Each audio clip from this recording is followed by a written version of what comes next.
அனைவருக்கும் வணக்கம். Olympia IAS academy வழங்கக்கூடிய டெட் தகுதி தேர்விற்கு தயாராகக்கூடிய மாணவர்களுக்காக டெட்டில் கேட்ட வினாக்கள், அதாவது சதவீதம் சார்ந்த வினாக்கள் மேக்ஸில் பார்க்க போகிறோம்.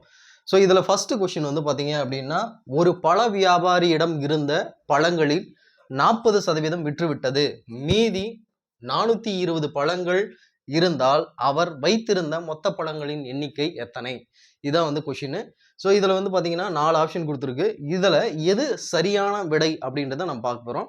ஸோ எத்தனை பழங்கள் பார்த்தீங்கன்னா 40% வித்துட்டாங்க, மீது இருக்கக்கூடிய பழங்களுடைய எண்ணிக்கை 420 அப்படின்னு சொல்லியிருக்கிறாங்க. அப்போது சதவீதம் என்பது 100% பேஸ் பண்ணி தான் நம்ம எல்லா சதவீதம் கணக்குகளும் போடுவோம். ஸோ இதில் 40% வித்தாச்சு. ஸோ 40% வித்தாச்சு அப்படின்னும் போது மீதி எத்தனை சதவீதம் இருக்கும் அப்படின்னு பார்த்தீங்கன்னா 60% பழங்கள் இருக்கும். அந்த மீதமுள்ள பழங்கள் அப்படின்னு பார்த்தோம்னா 420 பழங்கள் மீதமுள்ள பழங்கள் அப்படின்னா, இப்போ 100% மொத்த பழங்களின் எண்ணிக்கை அப்படின்னு சொல்லும் போது நம்ம கண்டுபிடிக்க வேண்டியது என்னன்னா 100% அப்படின்றது எவ்வளவு அப்படின்றதான் கொஷின். ஸோ இதை 100% என்பது, அதாவது கிராஸ் மல்டிப்ளிகேஷன் இது பண்ணீங்க அப்படின்னா நமக்கு எக்ஸோட வேல்யூ கண்டுபிடிக்க போகிறோம். ஸோ 60%, அதாவது 420 × 100 / 60. ஸோ இதில் பார்த்தீங்க அப்படின்னா 60 அடித்தோம் அப்படின்னா நமக்கு 7 6 42. ஸோ 7 × 100, அதாவது மொத்த பழங்களின் எண்ணிக்கை பார்த்தீங்கன்னா 700. இது முதல் கொஷினுக்கான ஆன்சர் பார்த்தீங்க அப்படின்னா ஆப்ஷன் பி, இதுதான் சரியான விடை. அடுத்தது பார்த்தீங்க அப்படின்னா இரண்டாவது கொஷின். ஸோ ரெண்டாவது கொஷின் பார்த்தீங்கன்னா, ஒரு குறிப்பிட்ட நாளில் 35 மாணவர்கள், ஸோ 35 மாணவர்கள் பார்த்தீங்க அப்படின்னா உள்ள ஒரு வகுப்பில், ஸோ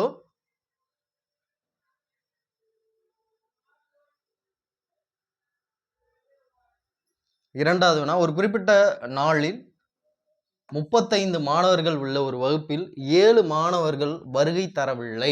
அப்போது அந்த கிளாஸோட ஸ்ட்ரென்த் என்ன அப்படின்னு பார்த்தீங்கன்னா 35 பேர். ஸோ அதில் 7 பேர் வரல அப்படின்னா வருகை தராத மாணவர்களின் சதவீதத்தை கண்டுபிடிக்கணும் அப்படின்னா, ஸோ இவங்கள பேஸ் பண்ணி, அதாவது 7/35. ஸோ ஒரு மொத்த மாணவர்களின் எண்ணிக்கை 35, அதில் வருகை தராதவர்கள் 7 × 100 சதவீதத்தை கன்வெர்ட் பண்ணோம். ஸோ இதில் அடித்தோம் அப்படின்னு பார்த்தீங்கன்னா 7 5 35. அப்போது இந்த 5க்கு 100 அடித்தோம் அப்படின்னா 20. அப்போது மொத்தம் பார்த்தீங்கன்னா 20%. அப்போது வகுப்பிற்கு வருகை தராத மாணவர்களுடைய சதவீதம் அப்படின்னு பார்த்தீங்கன்னா 20%. ஆப்ஷன் பி சரியான விடை. அடுத்தது மூன்றாவது வினா.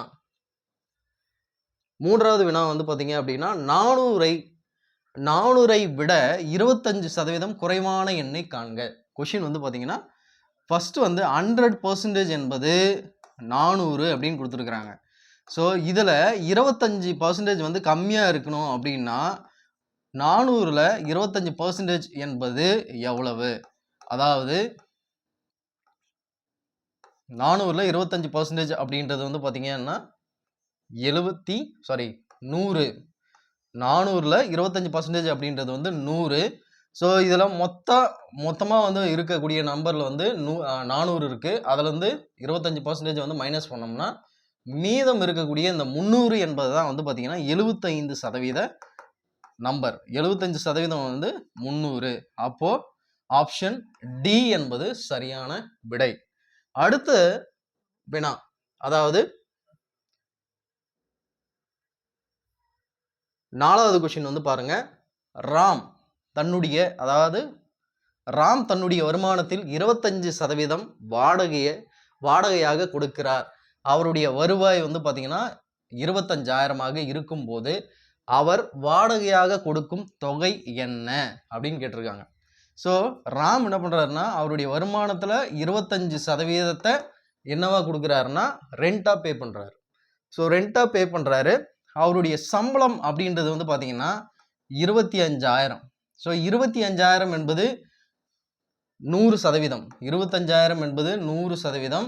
அதில் 25% என்பது என்ன அப்படின்றது கண்டுபிடிக்கணும். 25,000ல் 25% என்பது எவ்வளவு? அதாவது இந்த 0க்கு 0 வந்து கேன்சல் ஆகிடுது. மீதி 250 × 25 அப்படின்னா 6250. ஸோ இதில் ஆப்ஷன் சி இதுதான் வந்து கரெக்ட் ஆன்சர். ஸோ 6250 என்பது சரியான விடை. அடுத்த வினா 5வது கொஸ்டின். ஸோ ஒரு பழைய மகிழுந்தின் விலை, ஸோ ஒரு ஓல்டு பஸ் ஒன்று இருக்குது, அதனுடைய விலை வந்து பார்த்தீங்கன்னா 45,000. ஸோ அதனுடைய விலை வந்து பார்த்தீங்கன்னா 15% மேலும் வந்து குறைக்கப்படுகிறது எனில் புதிய விலையை காண்க. இதுதான் வந்து கொஷின். அப்போது 45,000ல் 15% என்பது என்ன? ஸோ இதுதான் வந்து வினா. ஸோ இதை வந்து 15% வந்து பார்த்தீங்கன்னா 2 0க்கு 0 வந்து கேன்சல் பண்ணிடலாம். 450 × 15. ஸோ இதை வந்து மல்டிபிள் பண்ணோம் அப்படின்னா, ஸோ 5 × 0 0, 5 25க்கு 5, மீதி 2, 5 20, 22 22. அடுத்தது 1 0 0, 1 5 5, 1 4. ஸோ மொத்தமாக வந்து பார்த்தீங்க அப்படின்னா 5 7.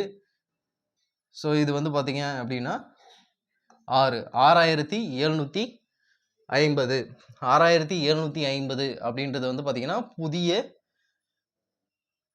இவ்வளோ வந்து 15% வந்து குறைச்சிருக்கிறாங்க. ஸோ 15% வந்து குறைச்சிருக்கிறதுனால 6750 வந்து குறைக்கப்படுகிறது. அதாவது 45,000ல் 6750 ரூபாய் வந்து குறைக்கிறாங்க.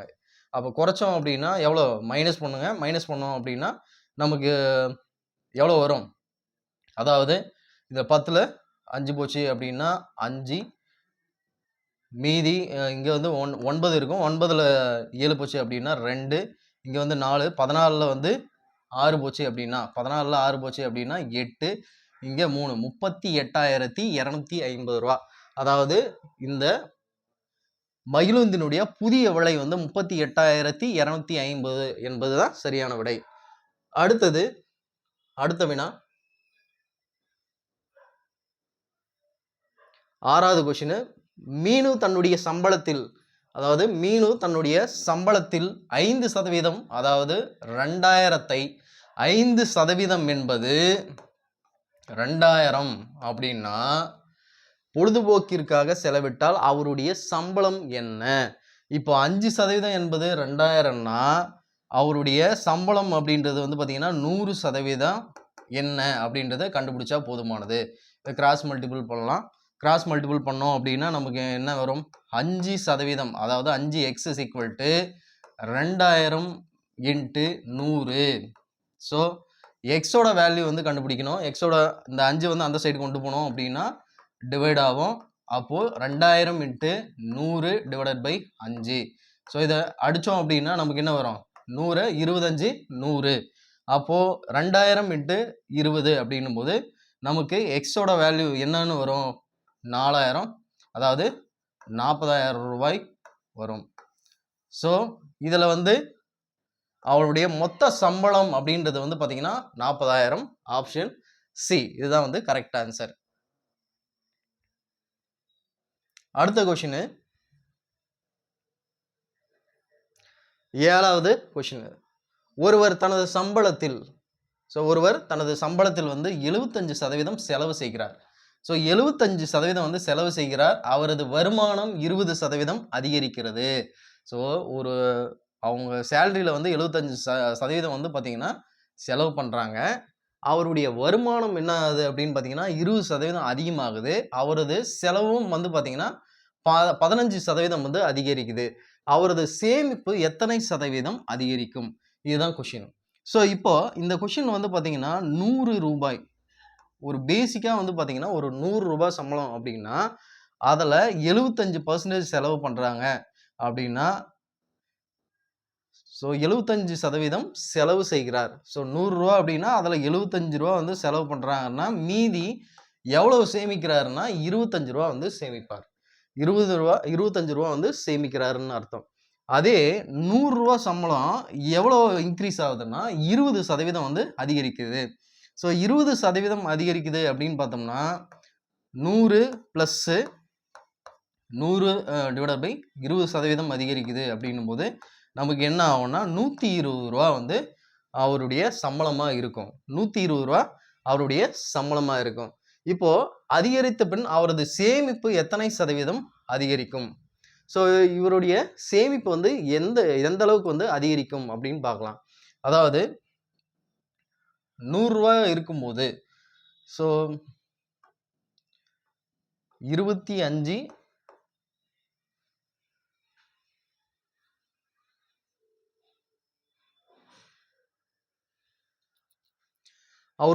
அவரது செலவுல வந்து பார்த்தீங்கன்னா 15% அதிகரிக்குது அப்படின்னும் போது அவர் எவ்வளோ வந்து செலவு பண்றாருன்னா 75 ரூபா வந்து செலவு பண்றாரு அப்படின்னும் போது அதில் 15% அதாவது 15% அதிகரிக்குது அப்படின்னா இப்போ இதை அடித்தோம் அப்படின்னு பார்த்தீங்கன்னா 3 இது வந்து 4 4 25 100 3 25 75 ஸோ 3 × 15 அப்படின்னு பார்த்தோம்னா 45 டிவைடட் பை 4 அப்படின்னு வரும். இதை அடித்தோம் அப்படின்னா 1 புள்ளி மீதி வந்து பார்த்தீங்கன்னா 1 புள்ளி வச்சு 0 சேர்த்தணும் அப்படின்னா 2 5 அப்படின்னு வரும். புள்ளி வச்சு 0 சேர்த்தணும் அப்படின்னா 45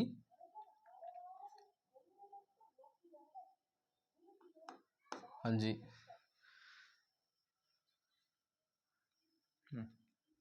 இப்போ அவர் வந்து செலவு செய்த தொகை வந்து பார்த்தீங்கன்னா 75 ரூபா வந்து செலவு பண்ணுறாருன்னா மீதம் வந்து பார்த்தீங்கன்னா 11.25. ஸோ எக்ஸ்ட்ரா வந்து இதை கூட்டணும் அப்படின்னா 86.25 அப்படின்னு வரும். 86.25 அப்படின்றது வந்து பார்த்தீங்கன்னா அவர் செலவு பண்ண தொகை. ஸோ இவ்வளோ வந்து எக்ஸ்ட்ரா வந்து பண்ணுறாரு, செலவுமே அதிகரிக்குது. அதனால் வந்து 86.25 அப்படின்னு பார்க்கலாம். ஸோ இதில் 100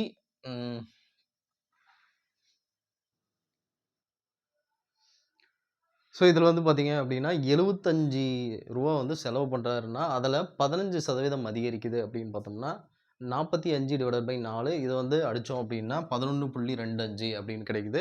ஸோ இதில் மொத்த செலவு அப்படின்னு பார்த்தோம்னா 75 ரூபா வந்து செலவு பண்ணுறாரு அப்படின்னா இப்போ 11.25 ரூபா வந்து பார்த்தீங்கன்னா எக்ஸ்ட்ரா வந்து செலவு பண்ணுறாரு. எப்போ செலவு பண்ணுறாரு அப்படின்னு பார்த்தீங்கன்னா அவருடைய சம்பளமானது 20% அதிகரிக்கும் போது செலவு பண்ணுறாரு. ஸோ இதை வந்து ஆட் பண்ணோம் அப்படின்னா 2 5 இது வந்து 8 86.25 அப்படின்னு வருது. ஸோ இது வந்து பார்த்தீங்கன்னா மொத்த அவர் வந்து செலவு பண்ணக்கூடிய தொகையின் அளவு வந்து 86 ரூபா 25 பைசா. அதில் இவர் வந்து மொத்தமாக சம்பளம் எவ்வளோ வாங்குறாருன்னா 20% அதிகரிப்பு சம்பளம் வந்து 120 ரூபா வாங்குறாரு. அப்போது 86 ரூபா 25 பைசா வந்து மைனஸ் பண்ணோம் அப்படின்னா நமக்கு கிடைக்கக்கூடிய வேல்யூ அப்படின்றது வந்து பார்த்தீங்கன்னா 5 9ல் 2 போச்சுன்னா 7, அடுத்து 9ல் 6 போச்சு அப்படின்னா 3. ஸோ 33.75 அப்படின்றது வந்து இவர் சேமிக்கக்கூடிய தொகையின் அளவு. ஸோ இவர் வந்து 33.75 வந்து சேமிக்கிறார் அப்படின்னா அவர் கிட்டத்தட்ட வந்து பார்த்தீங்க அப்படின்னா 35% வந்து பார்த்தீங்கன்னா சேமிக்கிறார். அடுத்த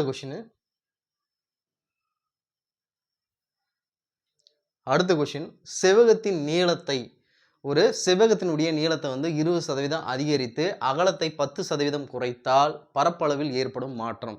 ஸோ இந்த மாதிரி அதிகரித்தல் குறைத்தல் அப்படின்னு வந்துச்சு அப்படின்னாவே நம்ம வந்து டேட்டா ஒரு ஃபார்மை யூஸ் பண்ணலாம்.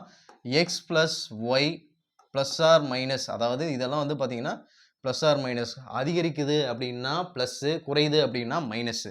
So plus or minus x into y divided by 100 இந்த ஃபார்முலாவில் போடணும். ஸோ எந்த ஒரு கொஷினுமே 20% அதிகரிக்குது, அகலம் வந்து குறையுது, நீளம் வந்து அதிகரிக்குது, இந்த மாதிரி எந்த கொஷின் வந்தாலுமே நம்ம என்ன பண்ணோம்னா x plus y plus or minus, அதாவது இது வந்து அதிகரிக்குது அப்படின்னா ப்ளஸ்ன்னு வச்சுக்கணும், குறையுது அப்படின்னா மைனஸ்ன்னு வச்சுக்கணும். ஸோ அந்த மாதிரி வந்து சால்வ் பண்ணணும்.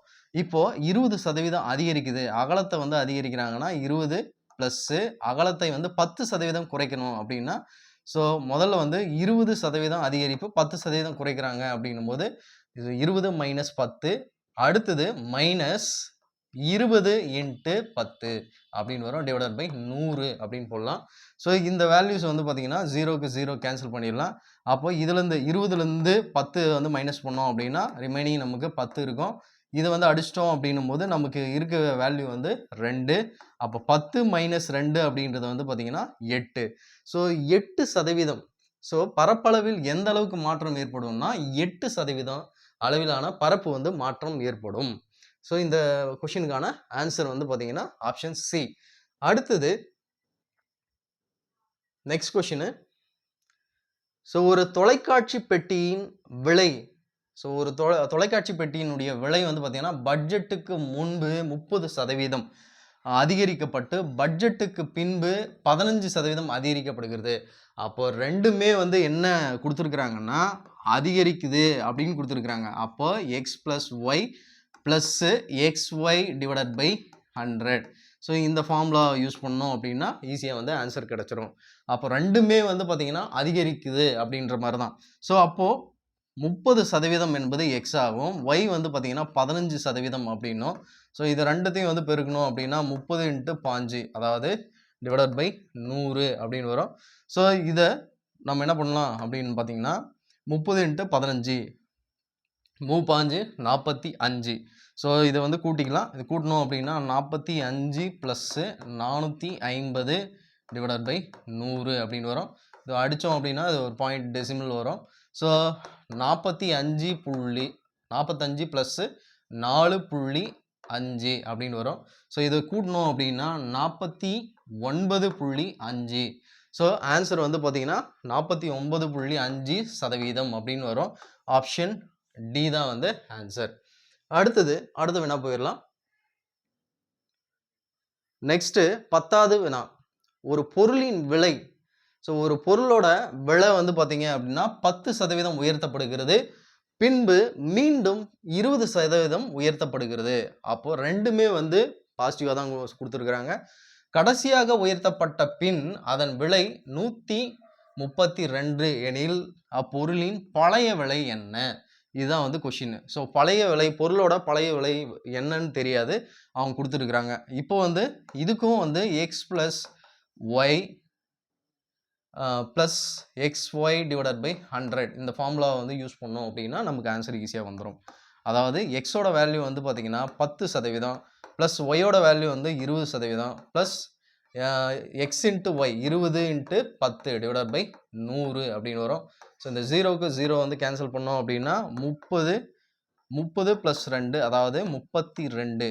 ஸோ 32. இப்போது எவ்வளோ வித்தியாசம் வந்திருக்கு அப்படின்னு பார்த்தீங்கன்னா 32 ரூபா வந்து வேரியேஷன், அதாவது அதிகரிச்சிருக்குது. அப்போது இவங்க கொடுத்தது வந்து 132 ரூபா வந்து விலை, அதாவது உயர்த்தப்பட்ட பின்பு விலை நிர்ணயம் செய்கிறாங்க. எவ்வளோன்னா 132 ரூபா அப்படின்னு சொல்கிறாங்க. நாம் போட்டிருக்கோம் இல்லையா, இதில் வந்து 32 ரூபா வருது. அப்போது இதை வந்து மைனஸ் பண்ணோம் அப்படின்னா தொடக்கம், அதாவது ஆரம்பத்தில் இருந்த பழைய விலை எவ்வளவு அப்படின்னு பார்த்தோம்னா ஆப்ஷன் பியில் இருக்கக்கூடிய 100 ரூபா. ஸோ ஸ்டார்டிங் அந்த பொருள் வந்து பார்த்தீங்கன்னா 100 ரூபா விற்றுருக்குறாங்க, 100 ரூபா வந்து விற்றுருக்குறாங்க. அதில் வந்து 10% அப்படின்னா 10% வந்து உயர்த்திருக்கிறாங்க அப்படின்னா 110 ரூபா ஒரு பொருள். 100 ரூபா அப்படின்னு பார்த்தோம்னா 110 ரூபா, 10% உயர்த்தினாங்கன்னா 110 ரூபா. அந்த 110ல் 20% திரும்ப வந்து உயர்த்துறாங்க அப்படின்னும் போது அதனுடைய விலை வந்து பார்த்தீங்கன்னா 22 ரூபா வந்து அதிகரிக்குது. அப்போ 110 + 22 அப்படின்னும் போது 132 அப்படின்னு வருது. ஸோ இதுதான் வந்து அவங்க உயர்த்தப்பட்ட விலையினுடைய அளவை வந்து கொடுத்துட்டாங்க. அதனால் நம்ம என்ன பண்ணுறோம் அப்படின்னா டேரெக்டாக வந்து இந்த ஃபார்முலா யூஸ் பண்ணாலையும் நமக்கு ஆன்சர் வரும். பட் அது வந்து இதுலேருந்து இதை மைனஸ் பண்ணுற மாதிரி இருக்கும். ஸோ அடுத்த கொஷினுக்கு போயிடலாம். அடுத்தது 11. கல்லூரியில் மாணவர்களும் மாணவிகளும் ஸோ 3:2 என்ற விகிதத்தில் வந்து இருக்கிறாங்க. கல்லூரியில் மாணவர்களும் மாணவிகளும் வந்து 3:2 என்ற விகிதத்தில் வந்து இருக்கிறாங்க. அதில் 20% மாணவர்கள், ஸோ 20% மாணவர்கள், 25% மாணவிகள். அப்போது 3 அப்படின்றது வந்து எதை மென்ஷன் பண்ணுதுன்னா மாணவர்களை மென்ஷன் பண்ணுது, மாணவர்கள். அதே மாதிரி 2 அப்படின்றது 2 பிராக்கெட்ல வந்து பார்த்தீங்கன்னா மாணவிகளை மென்ஷன் பண்ணுது. மாணவிகளை வந்து மென்ஷன் பண்ணுது. சரிங்களா? ஸோ இது வந்து பார்த்தீங்கன்னா 18 வயதுக்கு மேற்பட்டவர்கள் எனில் மற்ற மாணவர்களுடைய சதவீதத்தை வந்து கண்டுபிடிக்க சொல்றாங்க.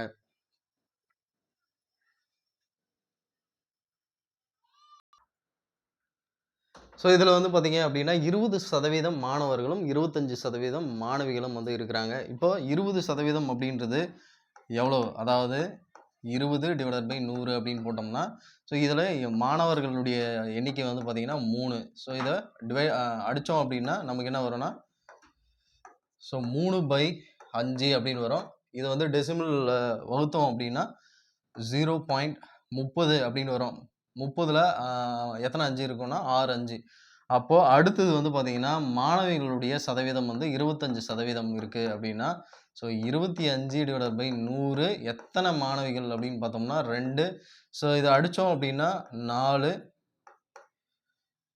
ஸோ 1/2 அப்படின்னு வரும். 1/2 அப்படின்னு வரும். இதை டெசிமலில் வகுத்தோம் அப்படின்னா 0.5 அப்படின்னு வரும். டோட்டலாக இருக்கக்கூடிய மாணவர்களுடைய எண்ணிக்கை அப்படின்னு பார்த்தோம்னா இதனுடைய பர்சன்டேஜ் 1.1 அப்படின்னு வரும். ஸோ இந்த 1.1 அப்படின்றது டோட்டல் ரேஷியோ பார்த்தீங்க அப்படின்னா, டோட்டல் ரேஷியோ வந்து 5 அதாவது 3:2 அப்படின்னும்போது மொத்த மாணவர்களின் எண்ணிக்கை 5. அப்போ இதை டிவைட் பண்ணோம் அப்படின்னா நமக்கு என்ன கிடைக்கும்? ஸோ 11 அடித்தோம் அப்படின்னா 2 0.2 அடுத்து வந்து பார்த்தீங்கன்னா 2 அப்படின்ற மாதிரி கிடைக்கும். ஸோ இதை வந்து சதவீதத்துக்கு கன்வெர்ட் பண்ணோம் அப்படின்னா 22, அதாவது 22% அப்படின்னு வரும். ஸோ இந்த 22% என்பது அண்டர் 18, அதாவது 18 வயதுக்கு உட்பட்ட, அதாவது உட்பட்ட நபர்களுடைய எண்ணிக்கை வந்து சொல்லியிருக்கிறாங்க. 18 வயதுக்கு மேற்பட்டவர்கள் எனில் இது வந்து 18 வயதுக்கு மேற்பட்டவங்கன்னு சொல்லியிருக்கிறாங்க. அப்போ 18 வயதுக்கு கீழே இருக்கிறவங்கள கண்டுபிடிக்கணும் அப்படின்னா 100 டிவைடட் பை 100ல் வந்து 22% வந்து மைனஸ் பண்ணோம் அப்படின்னா நமக்கு 78% அப்படின்றது தான் வந்து பார்த்தீங்கன்னா இந்த மற்ற மாணவர்களின் எண்ணிக்கை 78%. அடுத்த கொஸ்டின், ஒரு நகரில் வாழ்பவர்களில் 60% பேர் வந்து 60% பேர் அரிசி சாப்பிடுகிறார்கள். அதே மாதிரி 50% பேர் வந்து கோதுமை சாப்பிடுகிறார்கள். 20% பேர் வந்து இரண்டையும் சாப்பிடுகிறார்கள். இது வந்து பார்த்தீங்கன்னா வென் டயக்ராம் மெத்தடில் வந்து சால்வ் பண்ணோம் அப்படின்னா ஈஸியாக முடிஞ்சிடும். ஸோ இதில் அரிசி சாப்பிட்றவங்க எத்தனை சதவீதம்? 60% அப்படின்னு மென்ஷன் பண்ணிக்கலாம். அடுத்தது கோதுமையை சாப்பிடக்கூடிய நபர்கள் எண்ணிக்கை வந்து பார்த்தீங்கன்னா, ஸோ இந்த 50% அப்படின்னு கொடுத்துருக்குறாங்க. அடுத்து ரெண்டுத்தையும் சாப்பிட்றவங்க வந்து 20% அப்படின்னும்போது, ஸோ இதில் இந்த பகுதி வந்து பார்த்தீங்கன்னா மொத்தம் 60%. இதில் 20% போச்சு அப்படின்னா மீதி இருக்கிறது 40% வந்து இதில் இருக்குது. அடுத்தது 50, இது மொத்தம் வந்து 50%. அதில் 20% போச்சு அப்படின்னா மீதம் இருக்கக்கூடிய வந்து பார்த்தீங்கன்னா 30%. சரிங்களா? ஸோ இதில் இப்போ இது மூணுத்தையும் வந்து கூட்டணும் அப்படின்னா 40%, 20%, அடுத்து 30%. டோட்டலாக வந்து எவ்வளோ வருது அப்படின்னு பாருங்கள். ஸோ 4 2 6 6 9. ஸோ 90% வந்து வந்துடுது. 90% வருது. ரிமைனிங் இருக்கக்கூடிய இந்த 10% வந்து எதுவுமே சாப்பிடாதவர்கள் அப்படின்னும் போது ஆன்சர் ஆப்ஷன் டியில் இருக்கும். ஸோ 10% நபர்கள் வந்து எதுவுமே சாப்பிட்றதில்ல. வேற, அதாவது அரிசியோ கோதுமையோ சாப்பிடுவது கிடையாது. திரும்ப ஒரு டைம் பார்த்துக்கங்க. ஒரு நகரில் வாழ்பவர்களில் 60% பேர் அரிசி சாப்பிடுகிறார்கள். 50% பேர் வந்து கோதுமை சாப்பிடுகிறார்கள். 20% பேர் இரண்டையும் சாப்பிடக்கூடியவர்கள். அரிசி, கோதுமை இவற்றில் எதையுமே சாப்பிடாதவர்கள் எத்தனை சதவீதம் என காண்க. இதுதான் வந்து கொஸ்டின். ஸோ இதில் வந்து பார்த்தீங்கன்னா 60% பேர் வந்து மொத்தம் வந்து பார்த்தீங்கன்னா 60%. கோதுமை சாப்பிடக்கூடிய நபர்கள் வந்து சதவீதம் வந்து பார்த்தீங்கன்னா 50%. இரண்டையும் சாப்பிடுறவங்க வந்து 20% அப்படின்னு கொடுத்துருக்குறாங்க. ஸோ இந்த மொத்த பகுதியும் 60 அப்படின்னா இதில் 20% இது போச்சு அப்படின்னா 40% நமக்கு கிடைக்கும். அடுத்தது இது மொத்தம் 50%, இந்த பகுதி வந்து 20%, இதுலேருந்து இதை மைனஸ் பண்ணோம் அப்படின்னா 30%. இப்போ இந்த தனித்தனி வேல்யூ வந்து நம்ம கண்டுபிடிச்சிட்டோம். அப்போது இந்த தனியான இருக்கக்கூடிய வேல்யூஸ் எல்லாமே கூட்டினோம் அப்படின்னா நமக்கு 90% வருது. இந்த 90% 100%த்தில் 90% போச்சு அப்படின்னா மீதமுள்ள இந்த 10% தான் எந்த அரிசியோ கோதுமையோ எதையும் வந்து சாப்பிடாதவர்களுடைய சதவீதமாக எடுத்துக்கலாம். அடுத்த கொஷினு 13வது கொஷினு. ஸோ இதில் வந்து பார்த்தீங்கன்னா ஒரு நகரத்தின் மக்கள் தொகை ஒவ்வொரு ஆண்டும் 4% அதிகரிக்குது. ஒவ்வொரு வருஷமும் 4% வந்து அதிகரிக்கிறது. தற்போது நகரத்தின் மக்கள் தொகை வந்து பார்த்தீங்கன்னா 50,000 எனில் 2 ஆண்டுகளுக்கு பின்பு நகரத்தின் மக்கள் தொகை என்ன? ஸோ 2 வருஷம் கழிச்சு அவங்களுடைய மக்கள் தொகை என்ன? 2 ஆண்டுகளுக்கு பின்னாடி மக்கள் தொகை என்னவா இருக்கும் அப்படின்னு பார்த்தீங்கன்னா, ஸோ ஒவ்வொரு வருஷமும் 4% அதிகரிக்குது அப்படின்னு சொல்லியிருக்கிறாங்க. அப்போ ஃபர்ஸ்ட் வருஷம் அப்படின்னு பார்த்தீங்கன்னா 50,000 இருந்தது. 4% அதிகரிச்சுது அப்படின்னா, ஸோ எவ்வளோ? 2 0க்கு 0 கேன்சல் ஆகிடும். அடுத்தது 2000, அதாவது 500 × 4ன்னா 2000. 2000 வந்து அதிகரிக்குது ஃபர்ஸ்ட் வருஷம். அடுத்தது இந்த ஃபர்ஸ்ட் வருஷம் அதிகரிச்சது வந்து பார்த்தீங்கன்னா, அடுத்த 52,000 மாறும். இந்த பிரின்சிபல் அமௌண்ட், அதாவது மக்கள் தொகையினுடைய அளவு வந்து பார்த்தீங்கன்னா, அடுத்த வருஷத்துல 52,000 மாறும். திரும்ப வந்து 2வது வருஷத்துக்கு வந்து 4% வந்து அதிகரிக்குது அப்படின்னா, இந்த 2 0க்கு 2 0 கேன்சல் ஆகிடும். அடுத்து 520 × 4 அப்படின்னா, ஸோ இதை பெருக்கணும் அப்படின்னா நமக்கு என்ன கிடைக்கும்? ஸோ 0 8 5 20, ஸோ 2080 அப்படின்னு கிடைக்கும். ஸோ ஃபர்ஸ்ட் வருஷம் எவ்வளோ 2000 கிடைச்சது. அடுத்தது வருஷம் வந்து எவ்வளோ இன்க்ரீஸ் ஆகுது அப்படின்னு பார்த்தீங்கன்னா 2080 இன்க்ரீஸ் ஆகுது.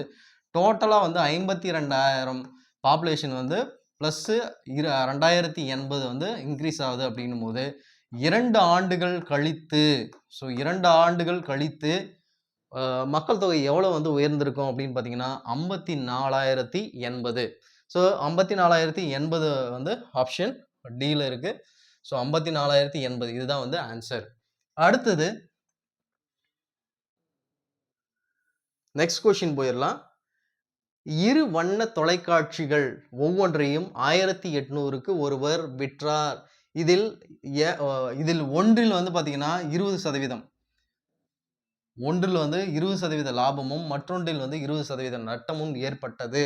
மொத்தத்தில் அவருக்கு ஏற்பட்ட லாபம் மற்றும் நட்ட சதவீதத்தை காண்க. இதுதான் வந்து கொஷின். ஸோ இந்த மாதிரி கொஷின் லாபம் நஷ்டம் அப்படின்னு வந்தாலும் சரி, இதில் சதவீதம் அப்படின்னு கேட்டாங்க அப்படின்னும் போது குறையுது அதிகரிக்குது, ஒன்றுத்தில் வந்து லாபமும் வருது, ஒன்றுத்தில் நஷ்டம் வருது அப்படின்னா, ஸோ எக்ஸ் ப்ளஸ் ஒய் இந்த ஃபார்மேட்டில் போட்டாவே வந்து ஆன்சர் வந்துடும். So plus or minus x y divided by 100 அப்படின்னு சொல்லலாம். இந்த ஃபார்முலாவில் வந்து சப்ஸ்டியூட் பண்ணாவே போதுமானது. 20% லாபமும் மற்றதில் வந்து 20% வந்து நட்டமும் அடைகிறாங்க அப்படின்னும் போது மைனஸு எக்ஸோட வேல்யூ 20 × ஒய்யோட வேல்யூ 20 டிவைடட் பை 100. ஸோ இந்த 0க்கு 0 கேன்சல் ஆகிடுச்சு அப்படின்னா இந்த 20க்கு 20 கேன்சல் ஆகிடும். -4. ஸோ -4 அப்படின்றது 4%. மைனஸ்ன்னா நஷ்டம் அப்படின்னு பொருள். ஸோ 4% என்ன ஆகுதுன்னா நஷ்டம். அப்போது ஆப்ஷன் பியில் இருக்கக்கூடிய 4% நஷ்டம் அப்படின்ற தான் வந்து சரியான ஆன்சர். அடுத்த கொஷின் போயிடலாம். 15வது வினா. ஸோ இந்த கொஷினில் வந்து 1000க்கு 10% வட்டி வீதம் 2 ஆண்டுகளுக்கு தனி வட்டி காண்க. ஸோ தனி வட்டிக்கான formula simple interest is equal to PNR divided by 100. So இந்த ஃபார்முலாவில் சப்ஸ்டியூட் பண்ணவே ஆன்சர் வந்துடும்.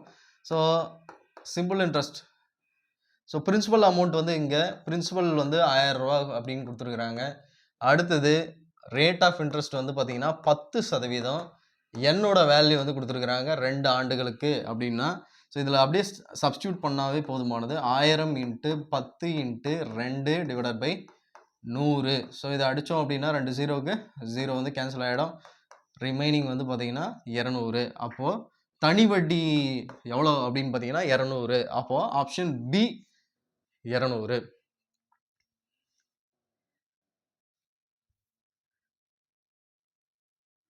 ஸோ இந்த வீடியோவில் வந்து பார்த்தீங்கன்னா 15 வினாக்கள் வந்து பார்த்துருக்குறோம். சதவீதம் சார்ந்த வினாக்கள் மற்றும் தனி வட்டி கணக்குகள் வந்து பார்த்துருக்குறோம்.